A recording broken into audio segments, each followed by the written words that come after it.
Welcome, my dear guests, to the captivating expanses of my story. Chapter 4, Advancement and Resistance.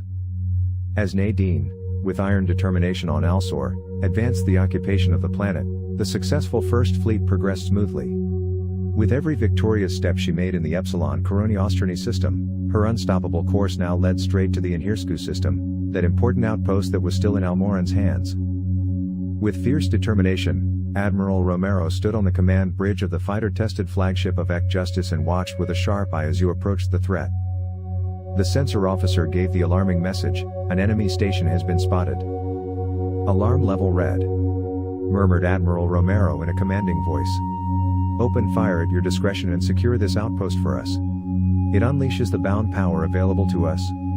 Destroy the Almoran space forces with all their strength."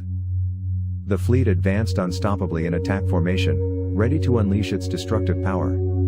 The air was filled with a tense silence as the first salves of the bombardment sought through the silence of space. The shells hit their targets with unprecedented precision and destructive force while the defending ships desperately tried to escape the inevitable fate.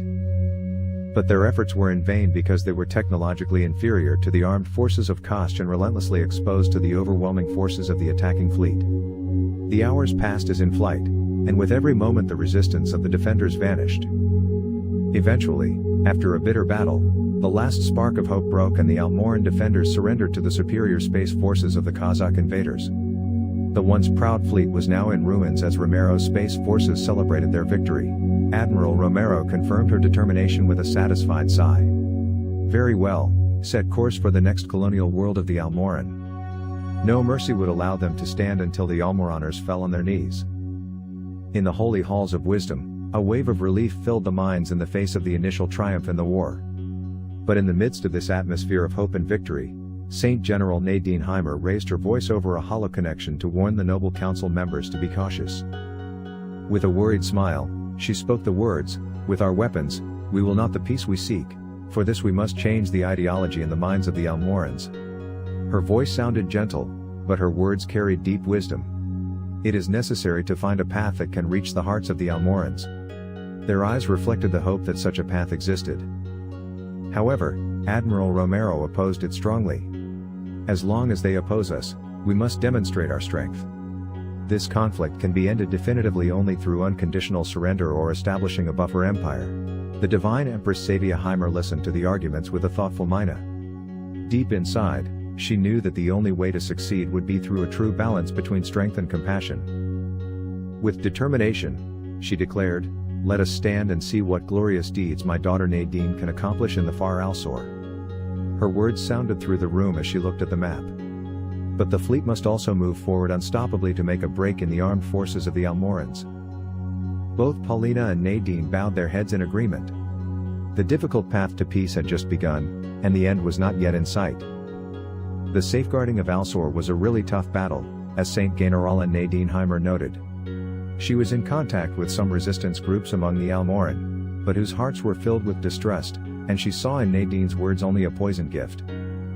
Therefore, they did not dare to believe in the tempting promises of the occupants. In the midst of this dangerous atmosphere, heated harassment and bold sabotage acts repeatedly balanced the fate of the planet. Nadine was an unwavering leader who permanently moved alongside her troops.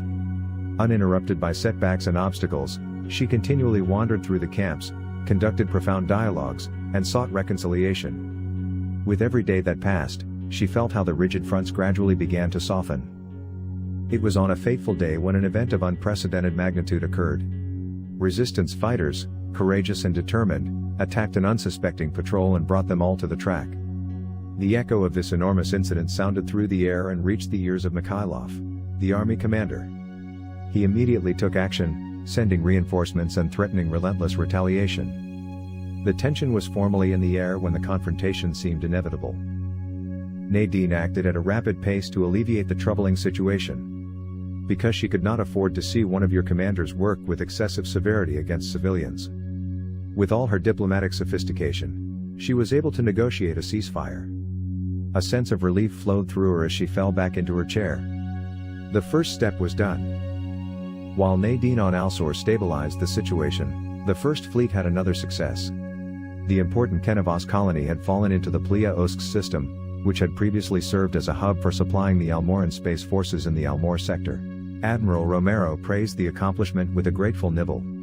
"Excellent," she said as she uttered the words with admiration and anticipation. Her eyes were fixed on the forthcoming future, in which the defense lines of the Almorans collapsed unstoppably.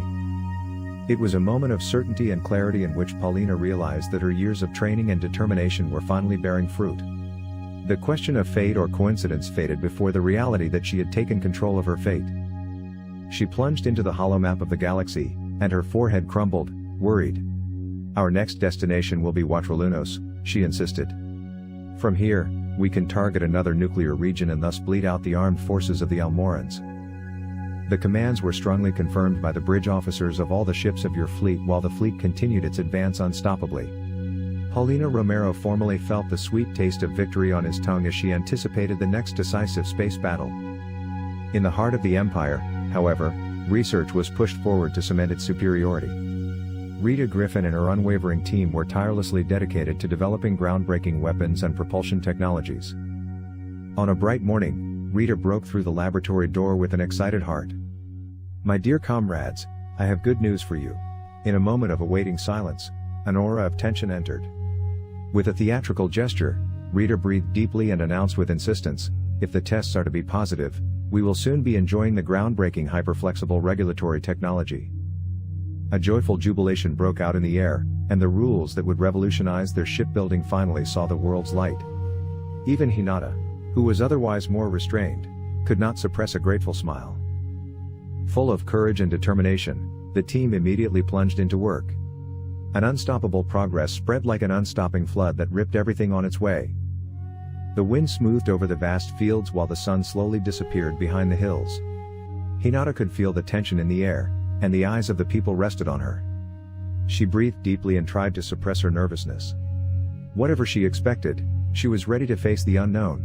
At the end of July, when the sun reached its zenith and the heat over Alsor lay like a heavy coat, the breakthrough seemed close to taking hold. After countless days of turmoil, the resistance groups whisked their teeth and whipped their fists. They finally agreed to participate in the peace talks. A moment of hope filled people's hearts with relief and anticipation. However, no one could have guessed what turns fate would still be waiting for and what trials the participants would go through on their path to reconciliation. The stage was ready, and the actors gathered. Now it was up to them to leave the past behind and look forward. Peace talks would undoubtedly be difficult, but the hope of a better future motivated them to overcome all obstacles. It was time for them to overcome their differences and work together to find a solution to find peace on their planet. The atmosphere at the negotiating table was permeated by a tense silence when Nadine finally took the floor. Her words hung like a tender veil of fog in the air while the eyes of those present were closed to her. It was as if time had stopped momentarily as Nadine spoke with an impressive presence and confidence. Every sentence she formulated seemed to have a significant meaning and to increase the tension in the room further. Their words would have a substantial influence on the outcome of the meeting. "My dear comrades, this devastating conflict has caused us immeasurable suffering. But now is the time for us to put the weapons back to rest and to embark together on the path of peace. Let us look for ways, at least here in Alsor, to work together in harmony and to free our hearts from the bonds of war." The Almorans looked skeptical. It was difficult for people to understand the emotions displayed by the Almorans. One indication was the illumination of their bronze and optical structures. In silence, they stared at Nadine, expecting and waiting. Confidence does not arise in a moment but over a long time. "The kingdom of Kasach wants to earn your trust. However, we know it is not a flower that blooms overnight," she whispered calmly. Her words permeated the room like the gentle breath of a summer breeze. "Let us boldly move forward together and take the first step. Violence, as far as it stands, will never be the solution to our problems. No, the common will for peace alone will open the doors to a better future." Their words followed, and they made those present remain in respectful silence. The elected leader of Alsor's resistance confirmed his opponent's words with a hesitant nibble. "Your words penetrate deep inside me and seem sincere," he said thoughtfully. A breath of hope was in his voice. "Maybe, yes, maybe, we can find a way to settle our differences and reach an agreement. The conflict has now been going on for several months, and the civilian population is not suffering under your occupation." His eyes glowed slightly purple, delivering a mixture of caution and curiosity as he gave this out of himself. With a relieved sigh, Nadine let go of her breath, realizing that time and patience would be needed. But within her sprang a tender hope, which slowly but surely filled the hearts of the kingdom's people. While Nadine improved her negotiating skills, the battle-stolen First Fleet continued steadily. Having already conquered the fortified Watralunos, they now have the breathtaking Silent Garden in front of them, a paradise world hidden deep in enemy territory. However, when the First Fleet fell out of the hyperspace, you were greeted by an evil surprise. A huge fleet of Almorans had gathered here. This was only possible because the system was in the middle of a galactic nebula to protect the planet. Cursed! How could we have been so negligent? Admiral Romero whispered with a folded fist. Take up the battle formation. We must stand up to this fleet and fight our way with all our strength. In the orbit of Silent Garden, a fierce battle erupted, whose waves spilled wildly and silently over the solar system. Admiral Romero, a Coryphaeus of tactical planning, resolutely beat her teeth together as her brave ships boldly plunged into the chaotic strudel of battle. The battles were intense, bringing the heart to grass and sharpening the senses. But Romero knew that she had to secure the planet's Silent Garden at all costs. The future of this war depended on securing Silent Gardens. After a fierce advance, the First Space Fleet finally managed to defeat the enemy forces. But this success had earned his tribute. 2 destroyers from the newer series and many brave hunters had fallen to fate. Exhausted, Admiral Romero let her body sink into the soft command seat while her heart was still beating at the pace of the battle. The battle she had just fought had demanded her everything. But now, as the clouds of debris slowly lay, a path of destiny was revealed to her, leading straight to the heart of the Almoran Empire. The hardships had not been in vain. The triumph was at hand, like a tempting apple waiting to be picked up by her. Saint General and Nadine Heimer was on her way to look at the last remaining camps after hearing about the previous fights of dissatisfied Almoraners. But she was not prepared to be discouraged. With tireless determination, she traveled through the remote provinces, listening to the worries and distresses of the civilians and extending her helping hand to them. Gradually, she felt the hearts of the Almorans begin to open up to her. On a muggy day in the late summer, which stretched the air to tears, the fate of Nadine Heimer was to change forever. With determined steps, she entered the provisional hospital near the last battle. Despite your diplomatic efforts, you have always been in the midst of the chaos of war. Here, in this place of suffering and despair, she found her true destiny. Here in this hospital, the armed forces of the people and Almoran were treated equally. The wounded soldiers, drawn by the horrors of the battlefield, lay there on their narrow beds waiting for help. But it was not only medical care that they needed. It was human compassion, human warmth, that could give them comfort in these dark hours. With her unwavering courage and boundless empathy, Nadine approached the bed of each patient. She spoke gentle words of encouragement while listening to her stories and worries. Their warm presence and empathy created an atmosphere of confidence and hope that helped soldiers and prisoners of war forget their pain for a moment. As the sun slowly disappeared behind the horizon and darkness slowly broke into the countryside, Nadine left the hospital with heavy steps. The smell of disinfectant and grief still hung in the air when she closed the door behind her. But something unusual awaited her outside. A small group of Almoraners had gathered in front of the camp, their faces unclear to people but radiated a mixture of curiosity and anxiety mentally. The silence was almost tangible as Nadine approached them. Her steps were determined, but her heart was beating wildly in her chest. What might be the reason for this meeting? Was it a sign of fate or just a coincidence? Questions revolved around her head as she struggled to approach the Almoran gathering. When she finally reached the edge of the crowd, she felt the eyes of the lithoids resting on her. Her uncertainty grew when no one took the first step to explain what was happening. So Nadine decided to find her inner strength and search for answers herself. With a gentle voice and a warm smile, she asked, full of kindness, "What does the honor of your visit give me? What can I do for you?" With hesitant steps, a lithoid from the crowd approached. Quietly and thoughtfully, his words penetrated sounds from his crystal of sound. "We would like to thank you wholeheartedly," he whispered. "Your work has relieved immeasurable suffering." A wave of agitation flowed through Nadine as she realized she had reached the moment she longed for. With a new, irrevocable courage, she smiled at the multitude of Almorans surrounding her. It was the first step on her way that could change everything. It was at the end of August when the official surrender of Alsor was finally officially announced. A moment of relief and triumph filled the hearts of the kingdom's people with hope. But this peace, they knew, had not come overnight. It was a long and stony journey to heal the wounds of the past and to shape a future of peace. More effort was needed. The days passed, and the Almorans began to reap the fruits of their hard work. The streets of Alsor, once marked by violence and destruction, now shone in a new glow. The scars of the past became a little smaller with every day that passed.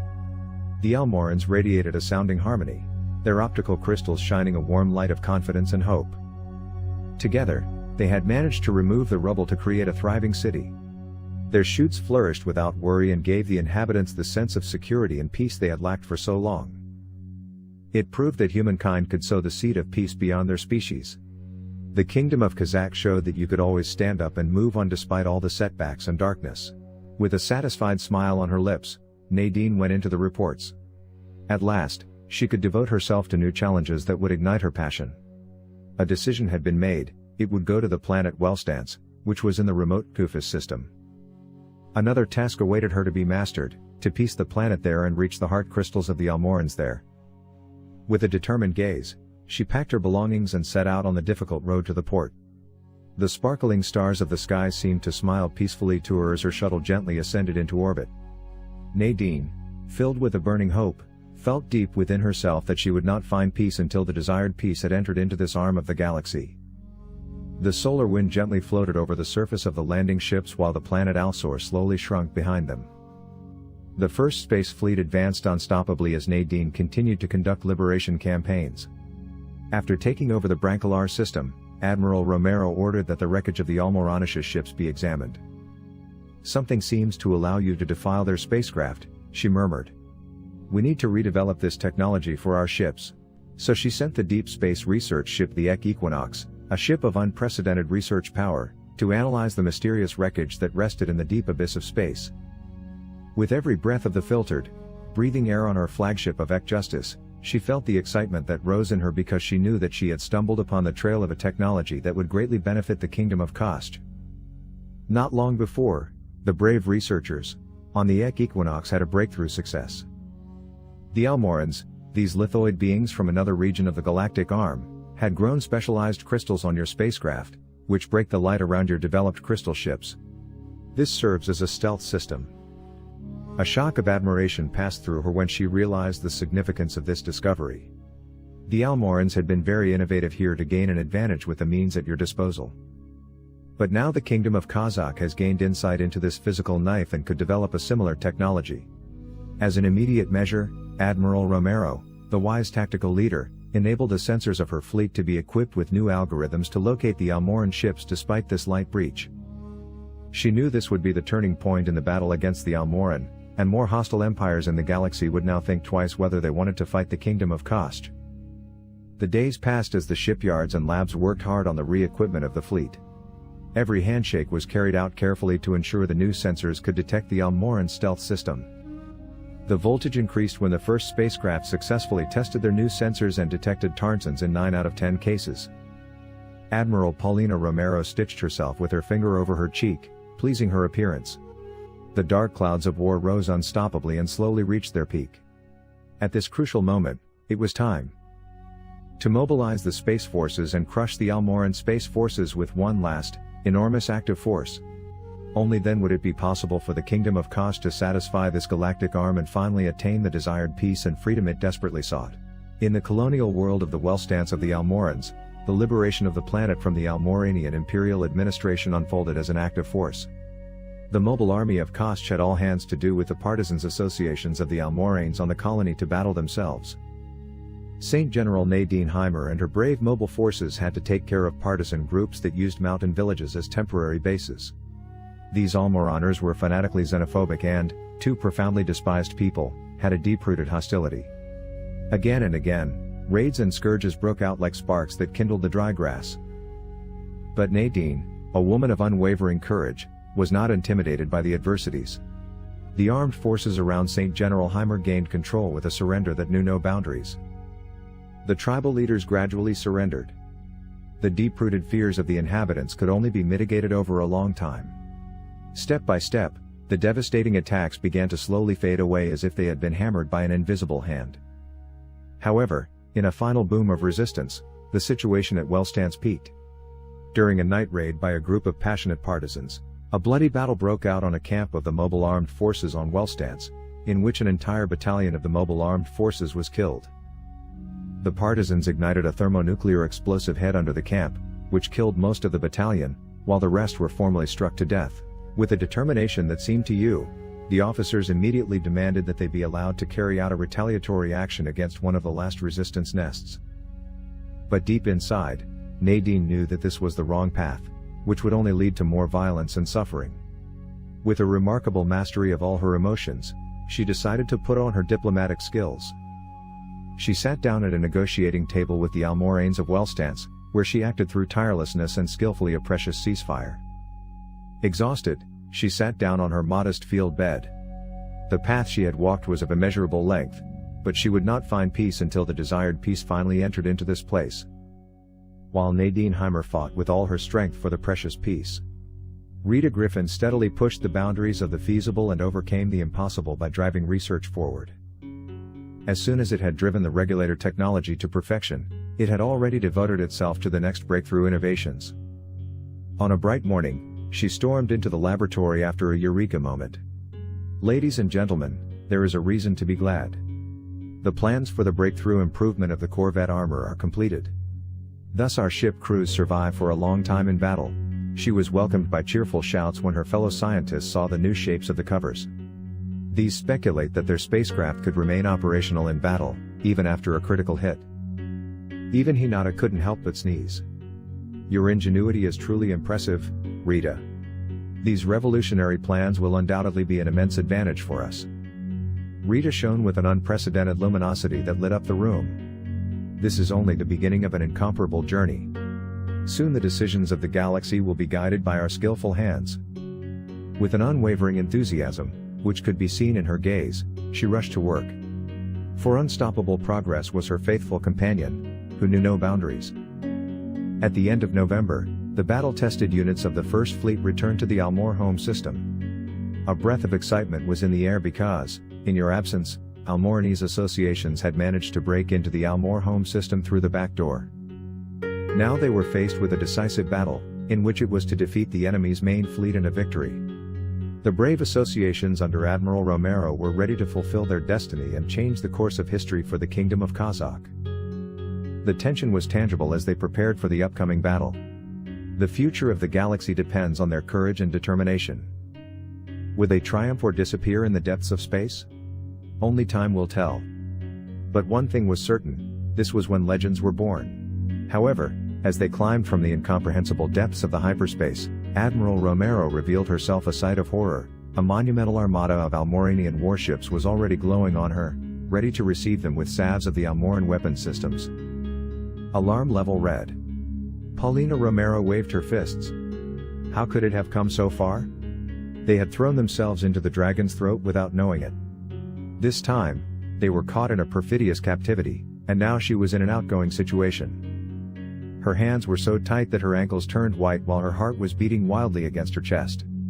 But Paulina was not an ordinary woman. She had an incomparable sense of tactics and would cope with this situation. It would get the fleet out of this deadlock. Because she had already mastered many difficult situations and would find a way this time, with a bold look forward and a determined step, she put her plan into practice, ready to defend herself against her enemies and conquer them. With bitter determination, their tested ships plunged into the thunderstorms of the battle. The waves of chaos broke over them as the silent cry of the broken bodies reflected through the ether. Despair filled the heart of Paulina Romero, the brave leader who fought against a quantitatively more significant space force. But she did not give up, for deep within her, there was an irrevocable will to turn the blade of fate in your favor.